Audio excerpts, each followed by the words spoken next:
Hari ini Intan akan membahas meninggalnya dua orang. Yang satu adalah influencer konyol yang meninggal dengan cara konyol pula.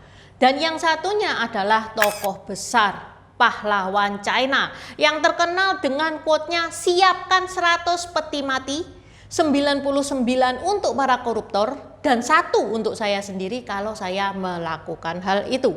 Siapakah mereka dan bagaimana cara meninggalnya? 大家好，我叫Intan，欢迎来到我的频道 Dynasty 消息。Sebelumnya Intan mau membacakan pesan yang masuk via Saweria dari Andi. Semoga channel ini semakin maju. Terima kasih buat teman-teman yang mau mendukung channel ini. Teman-teman bisa mendukung via Saweria atau PayPal yang linknya ada di deskripsi ya.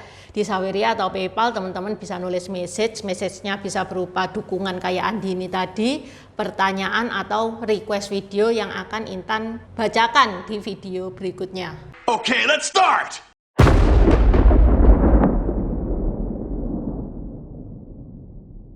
Ada influencer yang terkenal di China yang hobinya itu ngeburu tempat-tempat angker, ngeburu cerita hantu, dan menguji berbagai mitos. Namanya adalah Jiang Xiaorou, yang mana memang kontennya ini laku keras ya. Dia itu punya 1,3 juta pengikut di Douyin. Douyin itu TikToknya China. Kontennya bukan jalan-jalan biasa. Kalau orang normalnya nih ya, konten itu ngevlog, cari tempat-tempat yang bagus-bagus, yang estetik-estetik. Yang justru cari bangunan yang terbengkalai, ke lokasi yang katanya berhantu. Pokok kalau ada orang bilang, jangan ke sana, serem, Jiang malah tertantang untuk ke sana. Semakin serem, semakin dilarang, semakin cuan. 我就奇了怪了，不都是人捏造出来的吗？不就是一个瓷器吗？这有什么不敢砸的呀？砸！ Tahun lalu, Jiang itu menunjukkan aksi yang memicu kontroversial besar. Jadi pada bulan Agustus tahun 2025 dia merekam dirinya menghancurkan patung Kuan Yin alias Dewi Kuan Im, yang mana Dewi Kuan Im ini figur yang sangat dihormati dalam tradisi China, termasuk saya sendiri. 到地方了，找了一个废弃学校附近的乡间小路。为什么选在这个这么偏僻的地方呢？因为废弃的地方的附近阴气重啊，还有就是人少一点，不然我怕那些相信封建迷信的人等会儿揍我啊！我不是要砸观音的吗？ Jiang dengan pede bilang bahwa ini adalah tantangan anti tahayul. Dia itu mau membuktikan apa tindakannya dia dengan tidak menghormati Dewi Kuan Im ini bisa mendatangkan kutukan atau hukuman. 那接下来请出咱们的观音，咱直接拿出这个棺材钉给它靠头上啊！让你骗人，让你封建迷信，让你谣言，真心疼啊！这玩意花了我1000大洋啊！ Tapi bukannya mendapatkan pujian, aksinya itu malah ngebikin banyak warganet itu marah. Ya gimana ya, kalau misalkan mau menguji tahayul, kenapa toh harus memilih cara yang berpotensi menyinggung keyakinan orang lain? Intan sebagai seseorang yang percaya dengan Dewi Kuan Im ya, sakit hati loh lihat video kayak gini. 还说开过光的，但是我江小柔就是不信这个。目前身体没有感觉任何的不适啊。 就跟平时家里面碎了个碗是一样的哈，等会儿打扫一下就好了哈。 Dan hampir setahun kemudian pada tanggal 15 Juli tahun 2026, Jiang mendapatkan kecelakaan tragis. 好了，又是不止封建迷信的一天，还想看我挑战什么舆论？ Jadi dia kan pada saat itu lagi melakukan perjalanan ya dari Guangxi menuju Guangzhou. Kendaraan yang ditumpanginya itu mengalami kecelakaan yang ngebikin kondisinya Jiang ini semakin serius, dan menurut catatan diagnosis yang beredar dia mengalami trauma berat. Dia kehilangan banyak darah sampai mengalami syok, kerusakan beberapa organ serta cedera otak yang parah.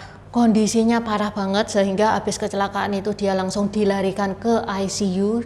Jiang itu koma selama berminggu-minggu dan dia mendapatkan perawatan ya untuk menangani berbagai lukanya dia dan komplikasi akibat kecelakaan.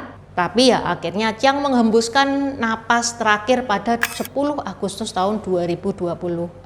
Dan Jiang Xiaorong meninggal di usia ke-24. Setelah kabar meninggalnya Jiang ini tersebar luas, lah kok videonya dia mecahin patung itu ikut viral juga.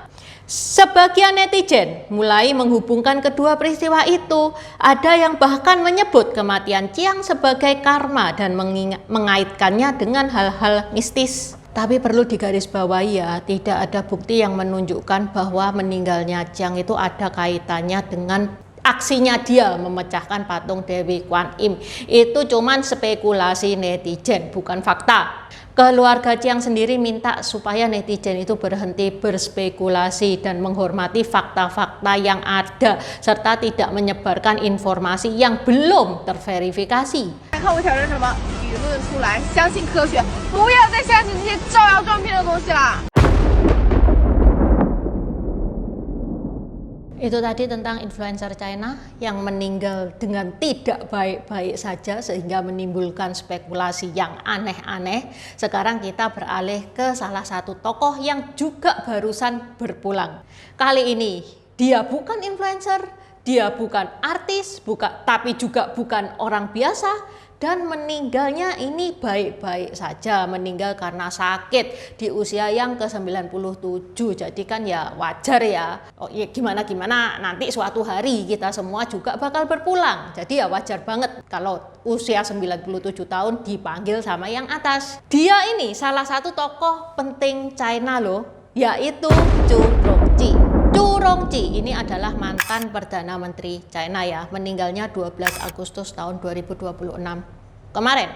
Ngomong-ngomong tentang Zhu Rongji, dia ini terkenal sebagai pahlawan pemberantas korupsi. Dan dia itu memberantasnya itu nggak pakai omon-omon. Dia itu memberantas korupsi secara keras, bahkan dia adalah sosok yang paling ditakuti oleh pejabat-pejabat yang korup. Time pernah menggambarkannya sebagai pemimpin yang meneror pejabat korup dan bahkan terkait dengan penindakan keras terhadap penyelundup. Ada satu quote-nya Zhu Rongji yang sangat terkenal ketika dia bicara soal pemberantasan korupsi. Siapkan 100 peti mati untuk para koruptor dan 1 untuk saya jika saya melakukan korupsi. Zhu Rongji itu akhirnya dia itu membasmi para koruptor dengan keras. Sekeras apa teman-teman bisa cek videonya Intan. Ini Zhu Rongji ini salah satu videonya Intan yang laku keras ini, sampai yang nonton 100.000 lebih ya, karena memang ceritanya dia itu sangat menarik karena dia sangat tegas dalam memberantas korupsi. Nyawanya dia sendiri itu loh sampai ikut terancam. Kalau kita mundur sedikit ke belakang, China itu sebenarnya punya sejarah korupsi yang panjang. Dan salah satu tokoh yang paling terkenal yaitu dari dinasti Qing, ya adalah He Shen. He Shen ini bukan koruptor kelas teri ya, dia adalah pejabat yang sangat dekat dengan Kaisar Qianlong, bestinya Kaisar Qianlong, dan berhasil mengumpulkan kekayaan luar biasa besar melalui suap, pemerasan, dan penyalahgunaan kekuasaan. Setelah Kaisar Qianlong meninggal, kaisar berikutnya yaitu Kaisar Jiaqing. Barulah dia itu berani menangkap He Shen, karena Kaisar Qianlong tidak mungkin bakal menghukum He Shen, kan bestinya, iya kan. Habis itu Kaisar Jiaqing itu kan mau menghukum mati He Shen, tapi dia mau ngasih muka lah kepada He Shen. Daripada aku yang menghukum kamu, ya lebih baik kamu meninggal dengan bundir, itu jauh lebih terhormat. Ya udah, itu kisahnya He Shen dan Intan juga pernah ngebahas He Shen. Ini linknya. Dan praktik dalam menghukum koruptor itu datangnya bukan dari Zhu Rongji, mulainya dari Zhu Yuanzhang yang merupakan kaisar pertama dinasti Ming. Zhu Rongji, Zhu Yuanzhang, kok sama-sama Zhu-nya? Iya, memang Zhu Rongji itu masih ada keturunan dari Zhu Yuanzhang. Makanya buah jatuh itu nggak jauh dari pohonnya, ya kan, sama-sama benci sama koruptor. Mereka itu percaya kalau korupsi itu bakal memperlemah negara. Fatal loh korupsi itu. Dan Zhu Rongji itu gebrakan di era modern, di mana yang lain itu pada takut nih ya, dia malah berani memberantas korupsi. Jadi ceritanya di tahun 1990-an China itu lagi mengalami masa puncak ya. dari negara miskin beralih menuju ke negara yang kaya. Jadi China sedang mengalami perubahan ekonomi yang cepat. Banyak investor-investor itu invest di China. Banyak peluang bisnis. Tapi di saat yang sama, pada saat itu ngebuka celah baru untuk korupsi, penyelundupan, permainan bank, dan penyalahgunaan kekuasaan. Kemudian Zhu Rongji ini mikir, ini China ini nggak akan maju kalau korupsi ini masih segila ini. Akhirnya dia memutuskan untuk memberantas korupsi.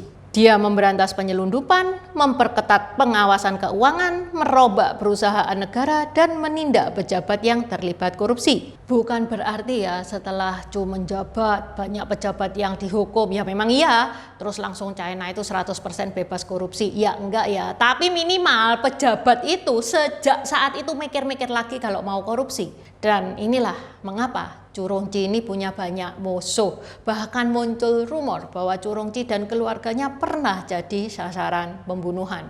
Ya rumor itu tidak pernah terbukti sebagai fakta ya, tapi pengamat-pengamat pada saat itu menyimpulkan bahwa rumor itu ada benarnya. Mengingat Zhu Rongji sebrutal itu terhadap orang-orang yang penting. FOA pada 2003 juga mencatat bahwa rumor mengenai percobaan pembunuhan terhadap Zhu Rongji dan keluarganya dianggap believable oleh sejumlah pengamat. Jadi, kalau setelah Zhu Rongji pensiun dia masih dijaga ketat oleh negara, ya jangan kaget. Salut juga sama China yang masih menjaga Zhu Rongji meskipun dia sudah pensiun. Zhu Rongji pelan-pelan itu menghilang dari panggung politik dan dia lebih banyak menjalani kehidupan pribadi. Dan sesekali Zhu Rongji itu nongol di Tsinghua University. Dan sekarang setelah Zhu Rongji meninggal, China mengenang Zhu Rongji sebagai Madman Zhu atau bos Zhu yang gaya bicaranya itu blak-blakan dan kebiasaan mengambil keputusan-keputusan yang keras dan kontroversi. Zhu Rongji sakit apa? Nggak tahu, nggak terlalu dipublikasikan ya. Pokoknya tahu-tahu mendengar kabar bahwa dia berpulang meninggal karena sakit. Oke, sampai di sini dulu bahasan Intan hari ini. CCN. Terima kasih udah nonton channel ini sampai habis. Dukung aku terus berkarya dengan klik subscribe dan bunyikan lonceng di bawah ya guys.